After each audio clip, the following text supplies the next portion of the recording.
Bonjour à toutes et à tous, c'est VinceFF. Aujourd'hui on se retrouve pour une nouvelle vidéo et ensemble on va faire le bilan d'Elementary OS 6. Donc c'est la toute dernière version d'Elementary OS.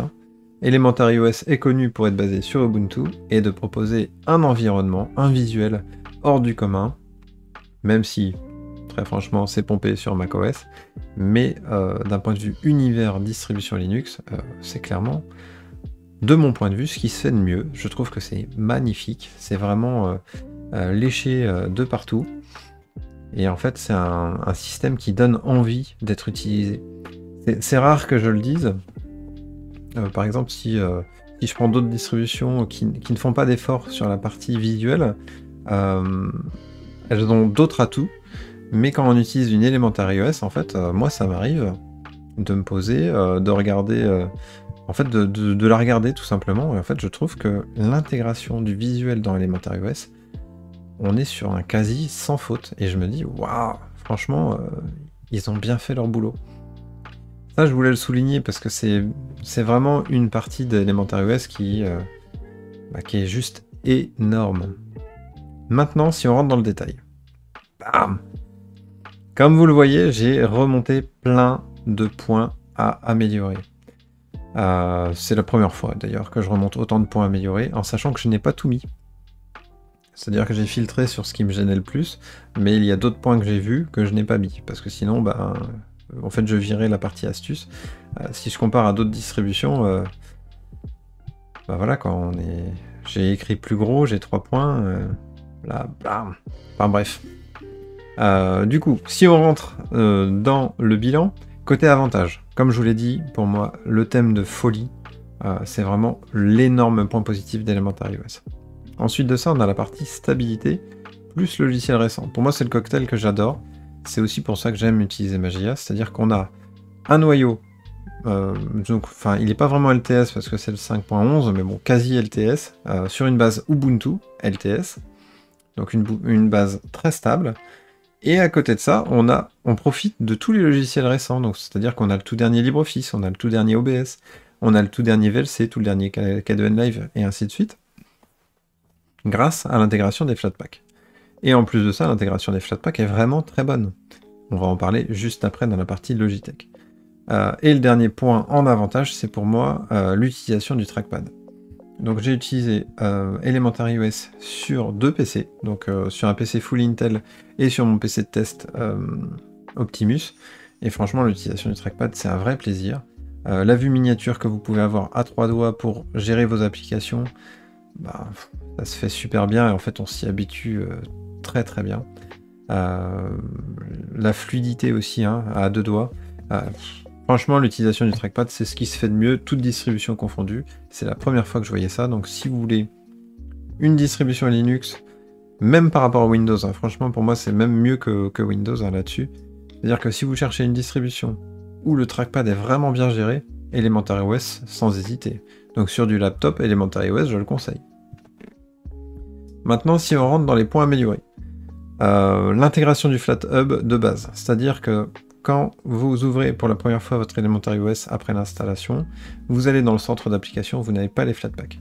Il va falloir aller faire une petite bidouille, comme je vous l'ai montré dans le premier contact, pour les intégrer. C'est plutôt facile, mais c'est pas normal de devoir le faire. Moi je trouve que c'est pas normal, en tout cas c'est mon jugement. Je préfère l'initiative de PopOS de les intégrer de base, et je pense que ça aurait été totalement logique au vu du dépôt Elementary OS de les avoir intégrés de base. Ensuite, un peu la même chose pour GDB, donc c'est-à-dire que si vous voulez Vivaldi ou si vous voulez Opera, ou enfin bref, tout fichier.deb, avec Elementary OS, c'est en ligne de commande. Avec le sudo dpkg-i, ça fonctionne très bien, mais un petit outil en graphique aurait été pas mal quand même. Par exemple GDB. Je regrette. Je regrette ça. Elementary Tweak Tools, donc on en a parlé aussi au premier contact, donc qui vous permet de changer vos thèmes d'Elementary OS. Donc moi je n'ai pas souhaité le faire parce que je trouve que le thème de base est juste fou. J'adore, je m'en suis pas lassé en 15 jours. Mais il vous permet aussi d'ajouter un bouton minimiser. Donc là on peut en parler vite fait côté ergonomie. J'ai ronchonné côté ergonomie lors du premier contact. Je trouvais que c'était pas pas terrible, et finalement, au bout de 15 jours, je m'y suis fait. Et finalement, avec l'utilisation du trackpad, comme je viens de vous le montrer, le fait que finalement le plank permet de minimiser, hein, lui aussi, hein, très simplement, et bien en fait, l'habitude arrive, et finalement, c'est pas con, ça marche bien. Et Elementary OS fonctionne très bien côté ergonomie. C'est plutôt bien pensé. Mais par contre, il faut un temps d'adaptation de 10-15 jours, hein, parce que les 5 premiers jours, entre tous les bugs que j'ai vus sur Elementary OS, que j'ai corrigé, et cette nouvelle ergonomie, j'étais à 2 doigts de quitter le test. Hein. Sincèrement, c'est la première fois que ça m'arrive à ce niveau-là. Ensuite, on a le léger tearing. Donc, je vous ai fait part lors du premier contact du léger tearing. Je crois qu'on le voit pas trop sur la vidéo, mais il est toujours là. Il est toujours très léger, mais il est là. J'espère que dans les prochaines mises à jour, ce sera corrigé. Côté Steam et Flatpak. Donc là, c'est un peu anecdotique par rapport à Elementary OS. C'est-à-dire que si vous installez Steam en Flatpak, peu importe la distrib, tous les protons qui sont au-dessus du Proton 5.0 ne fonctionnent pas. Les jeux ne se lanceront pas du tout. Donc ça, c'est un peu chiant. Pour corriger ça, l'ami Tchoub m'a envoyé une ligne de commande, donc qui est dorénavant présente sur le site Gaming Linux FR, dans la partie wiki Proton Glorious Segroll. Donc en fait, c'est cette ligne de commande qui permet de rendre compatible le Steam installé en Flatpak avec les Proton GE. Et ça change tout. C'est-à-dire que là, tous mes jeux vont fonctionner avec le Proton Glorious Segroll. Et donc du coup, quasiment tous mes jeux tournent sous Linux et sous Elementary OS. Et en plus de ça, il y a un autre avantage, c'est que maintenant, mon Proton Glorious Segroll, au lieu d'avoir la manip, c'est-à-dire de le télécharger sur le Git, de l'extraire dans un dossier Compatibility Tools, qui est un fichier caché du mon/home, et que j'extrais à chaque fois qu'un nouveau Proton arrive, là en fait j'ai la mise à jour directement dans mon centre d'application en graphique. Au top. Ça c'est vraiment génial. Donc en fait finalement c'est peut-être une astuce que je vais utiliser sur quasiment toutes mes distributions qui sont basées sur Flatpak, parce que j'avais l'habitude d'utiliser quasiment partout du Glorious Segroll, donc voilà. Donc c'est un point amélioré. Faut que Elementary OS insère directement cette intégration. Enfin, faut que le Flatpak le fasse. Mais c'est génial en tout cas. Les icônes Discord et Steam. Donc là, c'est encore du détail. Hein. C'est marginal, mais c'est du détail qui frustre au début. C'est-à-dire que quand Steam et Discord sont ouverts, si vous fermez la fenêtre, ça ferme l'application. En fait, on ne les retrouve pas dans la partie notification. Donc, que ce soit pour Discord comme pour Steam, ça peut être embêtant, pour pas dire chiant. Donc, j'ai vu des astuces traîner sur Google, mais je les ai pas essayées. J'ai vu qu'on pouvait le faire, mais c'est dommage de ne pas les avoir de base, quoi. Ensuite, petit bug, VLC ouvre 2 fenêtres pour une vidéo, c'est-à-dire qu'à chaque fois que j'ouvre VLC, j'ai 2 fenêtres qui s'affichent. C'est très con, mais c'est un petit problème. En sachant que depuis que j'ai installé les codecs sur Elementary OS, en ayant suivi les astuces de Linux Tech, finalement j'ai arrêté d'utiliser VLC parce que du coup ça ouvrait ce petit bug, mais j'utilise l'application vidéo qui fonctionne très bien une fois les codecs installés. Et le dernier point amélioré, j'ai cru que j'en finirais jamais, c'est le bug suite à la mise en veille. C'est-à-dire qu'une fois sur 30, une fois sur 40, mon PC veut se mettre en veille, normal, hein, parce que je l'utilise pas depuis 10 minutes. Et là, paf, écran noir avec 2-3 lignes de commande d'afficher. Le PC commence à s'emballer et finalement je retrouve mon PC totalement chaud au bout d'une heure quand je le retrouve. Et j'ai juste un hard reset à faire. Hard reboot en tout cas. Et ça, c'est chiant. J'ai pas trouvé l'astuce pour enlever ce bug-là. Et le fait qu'il n'y ait pas d'hibernation, ça m'embête aussi. J'ai l'habitude, sur mes distributions, de quand je rabats le laptop, le PC se met en hibernation et non en veille. Ça me permet d'économiser encore plus ma batterie. Par exemple, si je veux utiliser mon PC sur plusieurs jours, c'est une bonne astuce. Maintenant, si on rentre dans le détail. Côté installation, c'est en jaune. Pourquoi? Parce que finalement l'installation est relativement simple, mais je n'ai pas la proposition d'installer les pilotes NVIDIA dès l'ouverture d'Elementary OS. Et il faut que j'intègre le FlatHub dans mon centre d'application. Sinon, pour moi, c'est inutilisable. Hein. En activité gaming ou multimédia, on fait rien. On fait que du web et que du web. Donc voilà, pour moi, l'installation et la configuration méritent un jaune. Côté mise à jour, donc là, c'est très bien. C'est franchement très bien. C'est-à-dire que tout passe par le centre d'application. Même les applications que j'aurais installées avec dpkg-i en ligne de commande. J'ai mon Flatpak, enfin j'ai toutes mes applications Flatpak qui seront mises à jour, et j'ai tous mes dépôts Ubuntu et Elementary OS qui seront mises à jour. Donc là, comme vous le voyez, j'ai mes deux applications Flatpak, LibreOffice et OBS, qui veulent se mettre à jour dans leur toute dernière version. Et j'ai mes mises à jour, donc là j'ai mon mise à jour de pilote NVIDIA, d'ailleurs c'est le tout dernier pilote NVIDIA, 470.74. Et voilà quoi. Donc là on retrouve Vivaldi. Et moi je trouve que c'est le top. Si toutes les distributions pouvaient en faire de même, ça serait génial. Là pour moi c'est le bon élève, c'est Elementary OS sur la partie mise à jour. Côté Logitech, bon bah là comme je vous l'ai déjà dit, c'est pour ça que je ne vais pas traîner, la Logitech est vide à l'installation, c'est vraiment dommage. Obligation d'ajouter le FlatHub. On squeeze, donc rien que pour ça, ça vaut un jaune, hein, tout clairement. L'intégration des Flatpak par contre est excellente, c'est-à-dire que ça fonctionne très bien. Si j'ouvre mon LibreOffice, c'est rapide, c'est réactif, c'est vraiment bien intégré. Le thème, vous voyez qu'il est au top. Donc moi je n'ai rien à dire là-dessus, l'intégration des Flatpak est tout simplement parfaite. Mais par contre, on retrouve des nombreux défauts qui sont liés aux Flatpak en eux-mêmes, mais pas à Elementary OS. Par exemple, si j'ouvre GIMP, j'ai une application fantôme qui s'ouvre en plus. Donc là, du coup, on perd un peu en intégration, mais ça ne marche pas sur tous les Flatpak, heureusement. Bon, franchement, le ressenti global est très bon, mais on a quelques petits bugs de niveau de maturité de Flatpak qui se font ressentir. Donc voilà, comme je vous l'ai dit, côté performance et stabilité, pour moi on est au top. En utilisation, franchement ça marche très bien. Ça marche très très bien.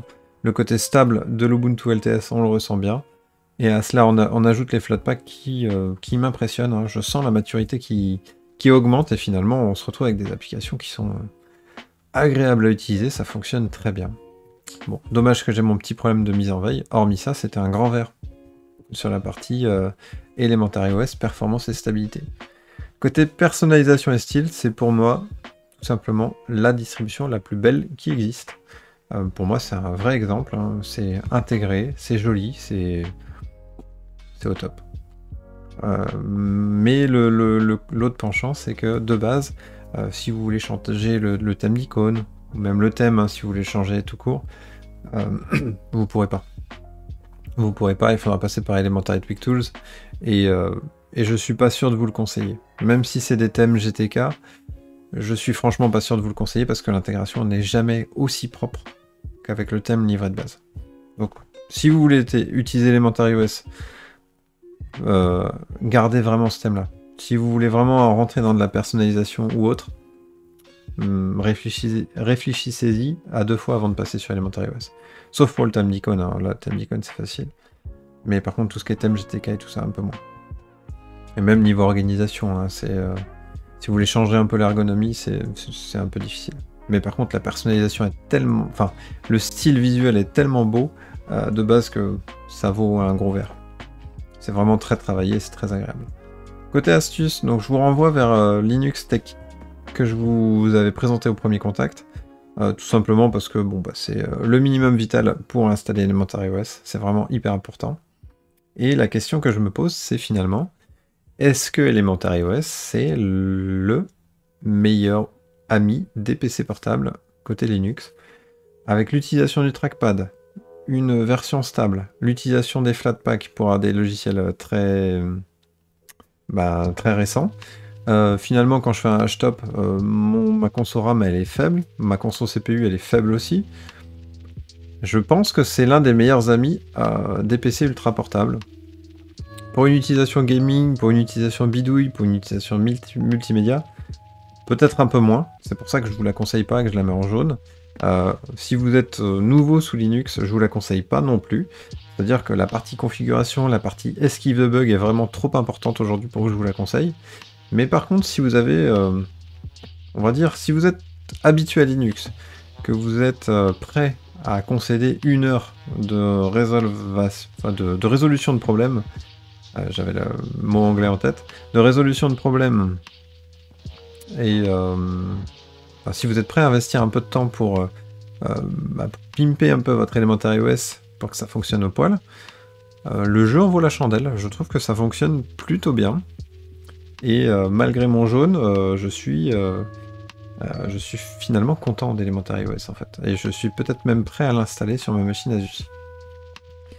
À voir, à voir. Mais on va dire que là, à la fin de mon bilan d'Elementary OS, là pour une utilisation quotidienne, tous les jours, l'utilisation d'OBS, faire les podcasts, faire du LibreOffice, faire mes petites actualités sur le site Gaming Linux FR, ou jouer tout simplement avec le Proton Glove Serial, tout fonctionne au poil aujourd'hui.